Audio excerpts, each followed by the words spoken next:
میرے معزز سامعین کرام، اللہ تبارک و تعالیٰ کا بہت بڑا احسان و کرم ہوا کہ اللہ تبارک و تعالیٰ نے ہم سب کو اس بابرکت مجلس میں بیٹھنے کی توفیق عطا فرمائی۔ دعا کرے کہ اللہ تبارک و تعالیٰ ہم سبوں کو اس مجلس میں بار بار ہم سب کو جم کر بیٹھنے کی توفیق عطا فرمائے۔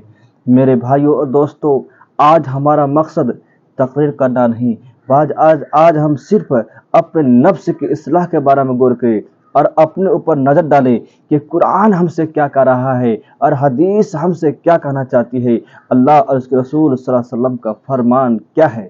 میرے بھائیو دوستو، مجلس میں یہ نہ دیکھے کہ یہ مولوی کہاں کا ہے، کہاں کا رہنے والا ہے، ان کا طرز کیسا ہے۔ میرے بھائی دوستو، یہ مجلس میں نہ دیکھے۔ بڑوں کا قول ہے کہ انظر الی ما قال ولا تنظر الی من قال، کہ کہنے والے کو نہیں دیکھنا چاہیے بلکہ جو بات کہے اس کو بغور سننا چاہیے۔ میرے دوستو، جب تک آپ اپنے اوپر غور نہیں کریں گے تب تک میرے بھائی دوستو اپنے نفس کی اصلاح نہیں کرتے ہیں۔ میرے بھائی دوستو، آج ہمارا مقصد رمضان المبارک کے اوپر بتانا ہے کہ میرے دوستو، ہم نے اس سے پہلے بھی بہت سارے بات کہی گئی۔ میرے دوستو، یوم عرفہ کا روزہ، یوم عرفہ ذی الحجہ کی 9 تاریخ کو کہا جاتا ہے، اور اس دن روزے رکھنے کی بھی بڑی فضیلت ہے۔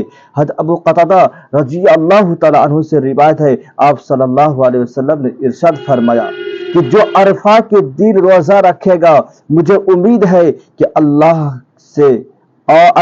اس کے 1 سال گزشتہ اور 1 سال آئندہ کے گناہ معاف کر دے گا۔ میرے دوستو بھائیو، تو عمل بہت مختصر ہے اور فضیلت بہت زیادہ ہے۔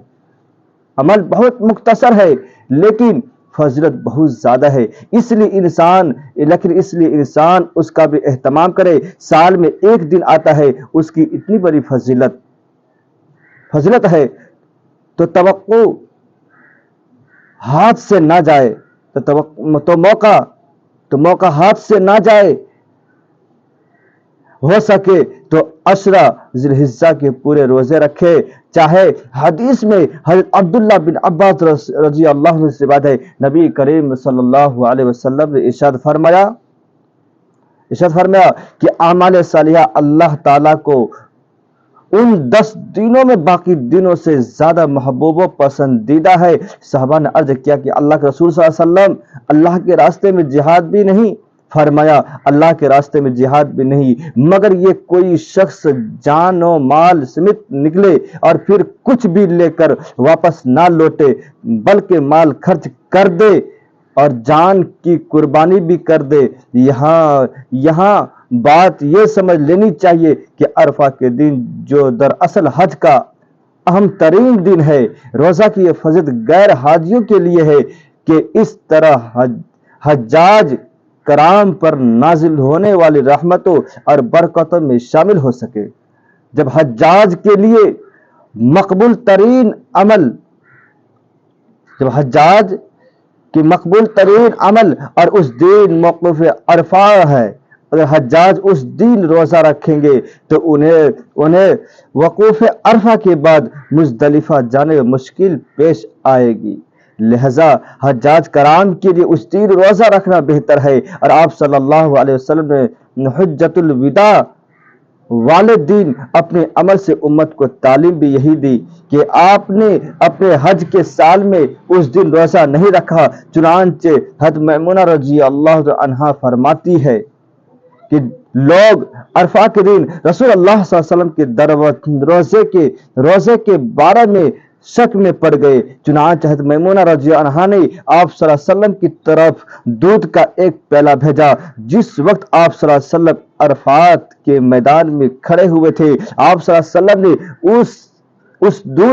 اس دودھ سے پیا جبکہ لوگ آپ صلی اللہ علیہ وسلم کی طرف دیکھ رہے تھے۔ میرے بھائیوں اور دوستوں، شوال کے 6 روزے رکھنا، حدیث میں اس کی بھی بڑی فضیلت آئی ہوئی ہے۔ چنانچہ آپ صلی اللہ علیہ وسلم نے ارشاد فرمایا کہ جو رمضان کے روزے رکھے اور اس کے بعد شوال کے 6 روزہ رکھے، اس کا اتنا ثواب ہے گویا کہ اس سے ساری زندگی روزہ رکھے، یعنی اس نے پورے زندگی روزہ رکھے۔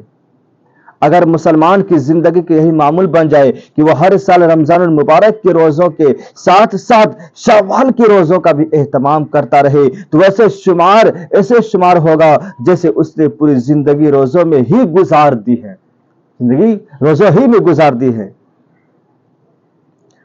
مذکور جیسے کہ اس نے پوری زندگی روزے ہی میں گزار دی، مذکورہ فضیلت کے علاوہ علماء کرام فرماتے ہیں کہ رمضان المبارک کے روزوں میں جو کوتاہیاں سرزد ہو جاتی ہے، شوال کے ان 6 روزوں کی وجہ سے اللہ تبارک و تعالیٰ کمیوں اور کوتاہیوں کو دور فرماتے ہیں۔ دیکھیے میرے بھائیو دوستو، جو رمضان المبارک کی رمضان میں جو کوتاہیاں ہوتی ہیں، جو غلطیاں ہوتی ہیں، اور شوال کے ان 6 روزوں کی وجہ سے اللہ تبارک و تعالیٰ نے کمیوں اور کوتاہیوں کو دور فرما دیتے ہیں۔ اسی طرح ان 6 روزوں کی رمضان کے فرض روزوں سے وہی نسبت ہوگی جو سنن و نوافل کی فرض نمازوں کے ساتھ ہے۔ اللہ تبارک و تعالیٰ سنن و نوافل کے ذریعے فرض نمازوں کی کوتاہیوں کو دور کر